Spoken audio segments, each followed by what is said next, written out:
Amis taureaux, le taroscope sentimental pour cette semaine. Alors, pour vous les taureaux, euh, ça a l'air de bouger, ça a l'air d'être en mouvement.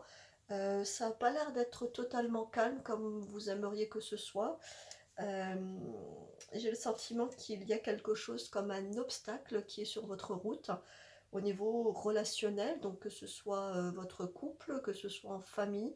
On parle vraiment du taroscope sentimental, donc tout ce qui touche un petit peu à vos sentiments et à votre cœur. J'ai l'impression que vous sentez qu'on vous met les bâtons dans les roues. J'ai le sentiment que vous sentez que c'est au ralenti, que ça freine, que ça n'avance pas comme vous aimeriez que ça avance, que ça ne prend pas la tournure que vous souhaitez que ça prenne. Il y a quelque chose de réellement bloquant dans l'avancement de votre relation. J'aimerais presque dire que l'obstacle qui se mesure à vous est de l'ordre d'une personne. Je crois qu'il y a une personne entre vous, donc dans votre relation, qui est un peu un frein, qui est un peu bloquant.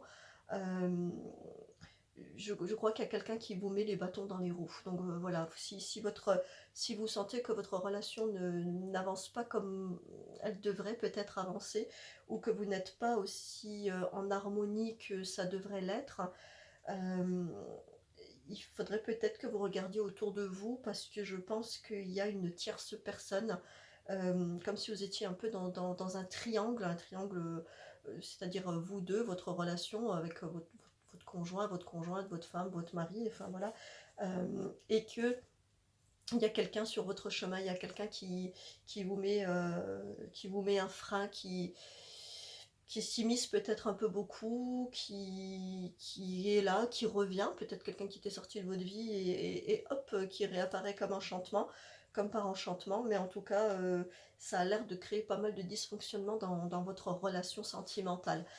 Euh, le petit conseil qui suit, ce serait d'enfin ouvrir votre cœur et d'aller converser ce qu'on appelle de cœur à cœur, c'est-à-dire avec l'ouverture du cœur, pas avec votre mental, pas avec votre cerveau, pas avec vos blessures, pas avec votre expérience, vraiment avec votre cœur, avec vos ressentis. Euh, ouvrez votre cœur et allez à l'essentiel, allez dire ce qui vous a blessé, ce qui vous touche. Si c'est quelqu'un qui est sorti de votre vie et qui revient, soyez honnête, soyez déjà honnête envers vous-même et soyez honnête envers la personne. N'essayez pas de préserver qui que ce soit, ça ne fonctionnera pas. Vous devez enfin avoir cette vraie conversation. Donc soit avec la personne qui est cet obstacle, soit aussi une conversation de cœur à cœur avec la personne avec qui il y a un frein actuellement. Si vous sentez que ça n'avance pas comme ça devrait, s'il n'y a pas l'harmonie et la paix comme vous attendiez qu'il y ait, eh bien c'est peut-être parce que vous devez aussi ouvrir votre cœur et converser avec la personne, avec ce que vous avez à l'intérieur de votre cœur. Qu'est-ce qui vous déçoit, qu'est-ce qui vous blesse, euh, qu'est-ce que vous attendez de la relation et que la personne n'est pas encore en mesure de vous donner. Voilà, c'est vraiment, j'aimerais dire, une invitation à l'ouverture de cœur, à parler avec le cœur et pas parler avec le cerveau, avec la tête, avec l'analyse. Allez vraiment au fond des choses.